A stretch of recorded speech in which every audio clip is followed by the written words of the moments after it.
Yeah, hi there. Well, simple is the new fancy. Or at least old-fashioned is the new fancy, I think. But they call it vintage today, well, you know. But before I speak about that, or before I tell you which tobacco I'm smoking and about the location, let me just take the chance to express my gratitude to each and every one of you, to everyone who's subscribed, everyone who left me a comment, and I don't know, everyone who wrote me a personal message, sending me packages, and so on. Yeah, don't worry, this is not goodbye. So I know I've been so sloppy and slow on the channel during the last month. You know what?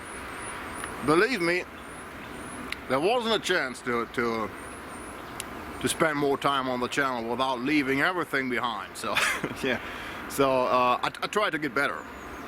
I try to get better in 2018. So well, soon the moving is over, and I don't know, perhaps a bit the work gets a bit more calm in the university for several months. So between the semesters. So let's try that. So enough of that. So thanks to all of you. Really so much appreciated. I'll be sure of that. I read every single comment. I do. But just sometimes I don't find the time to answer that. So you should know that. Okay. Smoking some new tobacco. So this is some Cornell and Diehl. Cornell and Diehl. That will be Innsmouth. Innsmouth. So you see, that's some nice tin art. They didn't do it perfect, because if you close the tin, you can't properly read it. So perhaps they should work on that. But anyway, nice tin. So I had the idea because I saw that Cornell and Diehl, well, you know, they putting a lot of new stuff on the market, so they're pushing a lot. So some companies, I don't know, they try to rely on their traditional stuff. So let's say McBaron, they don't do a lot of new stuff. So yeah, that's an old company. They rely on their traditional stuff, so the Stockton, the Doctorist, and all the other good stuff. So Cornell and Diehl, that's a relatively young company, so they push in the market. So it's like Mozek and other youngsters. I don't know. That's an expression that I don't think that fits Cornell and Diehl. So they are really professionals doing great stuff. So we all know that. So much appreciated what they do. And they brought on, they came up with a new series. So and this is the older ones, but that doesn't refer, I think, originally to old tobacco, old-fashioned tobacco, vintage tobacco. That is a term that is used in the stories of Lovecraft, H.P. Lovecraft. So for those of you who don't know H.P. Lovecraft, well, you should look into that. So H.P. Lovecraft, he was a writer, and he wrote horror stories, so fantasy horror stories. But it's not as simple as it sounds when I say that. So these are famous stories, and I think they're really enjoyable. I love those stories. I like to hear them on audiobooks, well, in the car. But you know, I drive a lot to Hanover and so on, and it gives me a chance to use the time. I don't know if that's proper use of time, but anyway, it's enjoyable. So, so you should take a look into that. Of course. So Well, we can't mention, I think, H.P. Lovecraft without also mentioning that some of his stories, they are reflections. They are reflections on a difficult topic. So let's say that. So because or he's speaking about he had a fear. So his stories are about fear of getting the humanity mixed with other species from outer space, and then yeah, human species becoming some kind of mix of human alien species, and let's say not for the better, not for the good. so that doesn't make humanity better in his thinking. So yeah, those new creatures, they are really disgusting, even so strange, and yeah, you don't want to go down that road. So, and that is a reflection, probably. So that's what experts agree on his fear of getting races mixed. So you see, that is a difficult topic. So, well, his stories, they were written in the 30s. So, but also in the 30s, he could have known better. So there were other authors, they handled those things differently. But that is not. So that is not my main topic. So, yeah, what I just want to say is that all those remains. So if the stories, all the buildings, architecture, ruins, and so on, with difficult history, or just related to difficult history, that I think that is right now. It's very well. It's a great discussion right now. How should we handle those things? So those old memorials, for example. So perhaps you remember my video about difficult remains that I did at the bunker, the submarine bunker in Bremen. And it is a difficult remain. So ruins.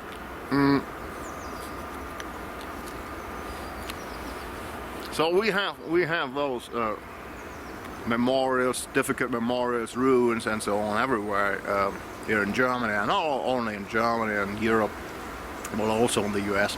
So there is a large discussion in the U.S. right now about removing memorials, and I just mentioned that because after the video about difficult remains, several of you they asked me, so what do you think about those memorials, the whole topic? So I think that is hard to decide. In the end, the decision perhaps has to be made on every example. So there are, of course, memorials I think we won't keep around. So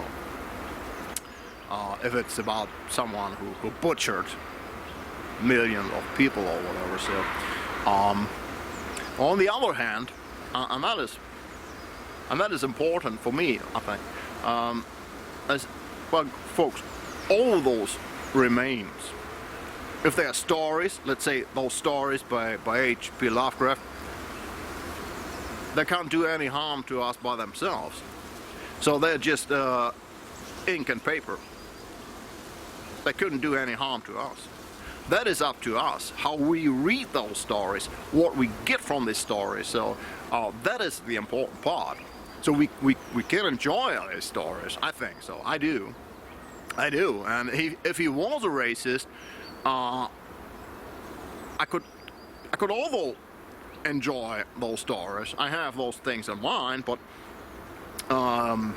those stories are just ink and paper, and what is important is what we get out of that.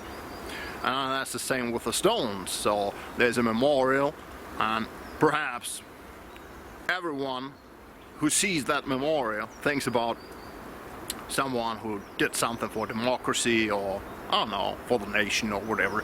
So or for children or whatever. And then and someday suddenly that comes up that I don't know, he was a bad guy, so perhaps nobody knew before, so he was a rapist or whatever. So well, that doesn't change the memorial. I think so, but the memorial is just stone. So it is important what we get from the memorial.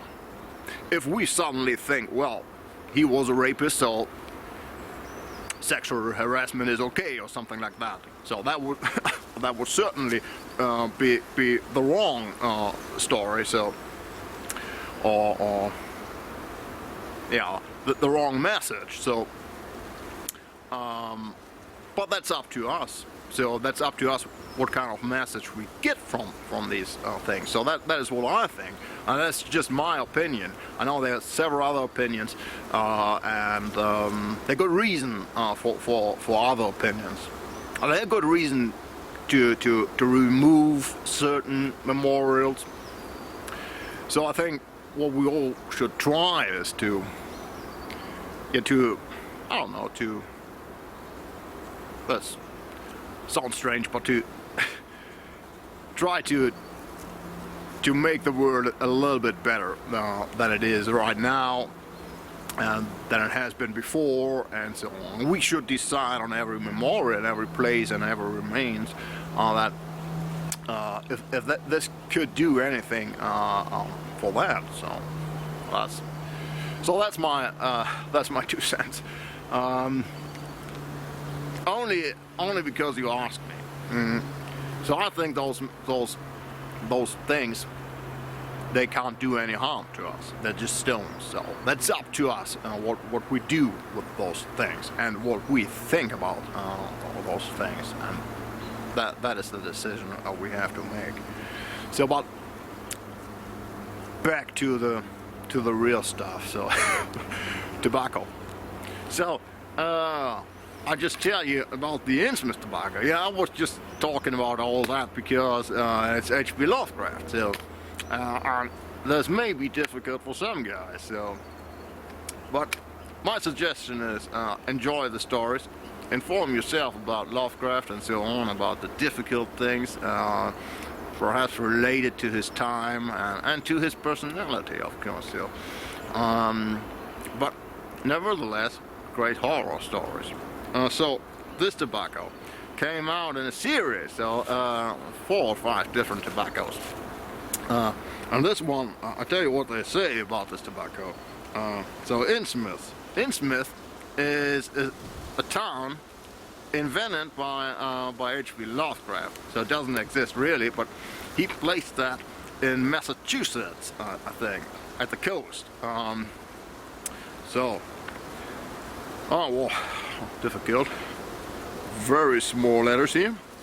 A strange piece of jewelry sends you on a quest down the accursed and decrepit streets of Innsmouth, armed with this singular blend of Virginia's Caterini, Perique, and Black Cavendish.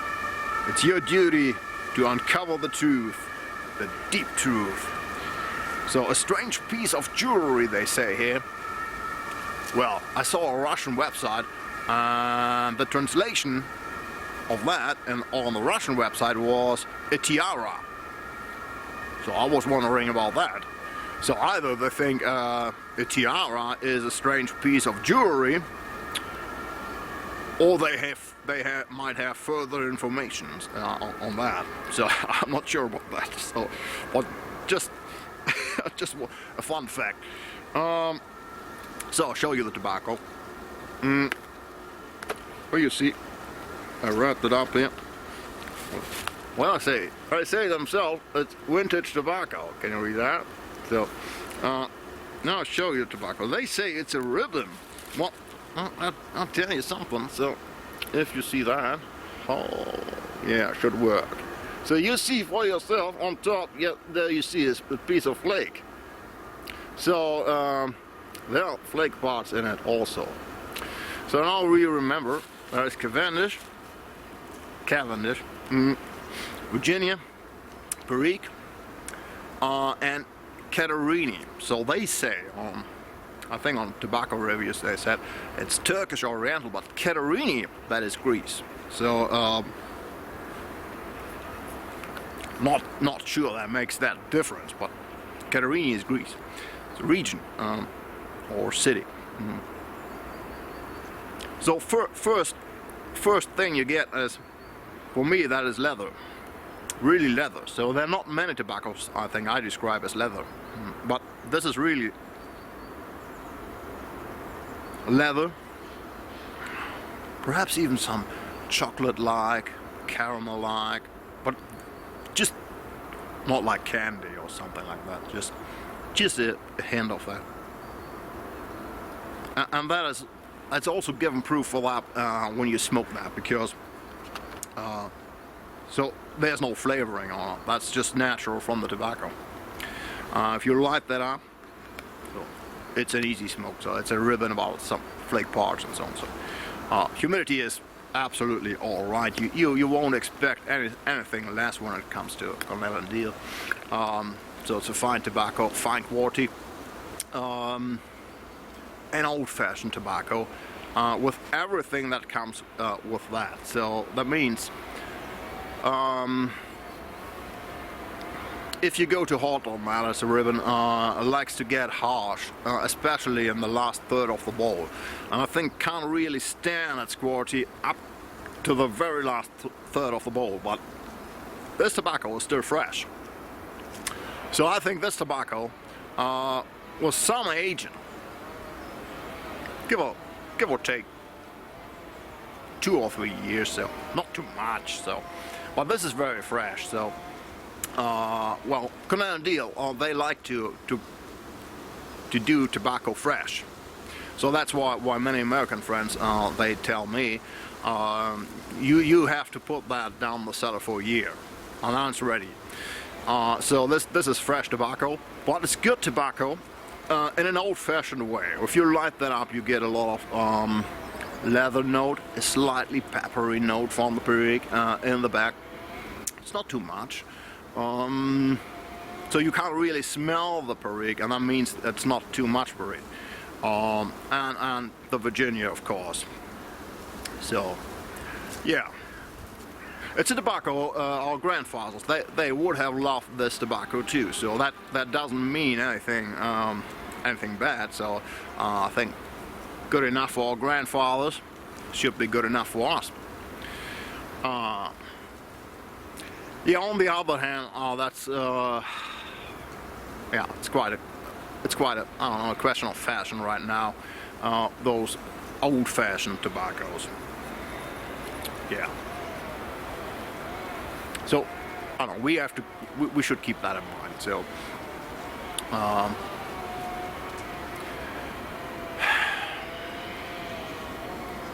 the new trends on the market, new developments, or whatever you might call that. So, yeah, well, the ribbon, for example. So, right now we have perhaps today a weakness for more complicated tobacco, not on the mixture itself, but on the way the tobacco is then fermented and is just handled. So yeah, let's say all the flakes come out, the plugs, the cakes, the roll twist and so on. These are also old-fashioned tobaccos, especially, let's say, Three Nuns. But Three Nuns, that was not a tobacco my grandfather used to smoke. That was, I don't know, he couldn't afford that. So he smoked very simple tobacco, and I think that's the same street here. So although there's Caterini in it and perique, so it's not that simple, but old-fashioned in a good way, I think so. I think it's not outstanding tobacco, but I think it's a reliable quality and a nice mixture. Let's say that with a ribbon, you can smoke that easily, so it's fine tobacco. Perhaps not something you, I don't know. You get up, you just, I don't know, get amazed about that or whatever. So, but for me, it's good quality. So, guys, I think that's mainly it. I'm here on one of Bremen's oldest cemeteries. So they have a lot of old graves here and gravestones,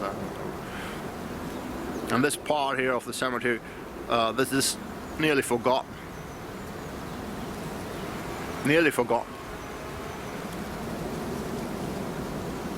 I think this is the part where they put the old graves. No one cares about it any longer. So I'm gonna give you a view of them.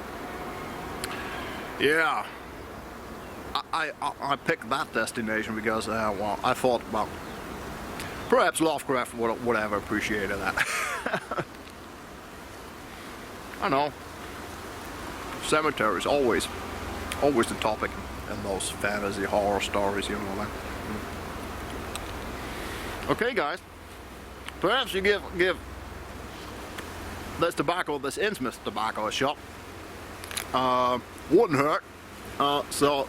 Good tobacco, or perhaps one of the other tobaccos in this series. Oh, by the way, I forgot to mention, this was a very kind gift by my good friend Corey, Portland pipe smoker.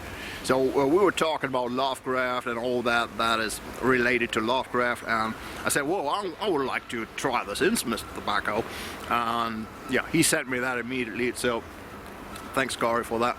And I think I'm gonna give the other tobaccos from this series a try also. So let's see, interesting stuff coming up. Okay, guys, may you have a wonderful 2018. Hope you all are well. Have something good to chew on, and perhaps see you again.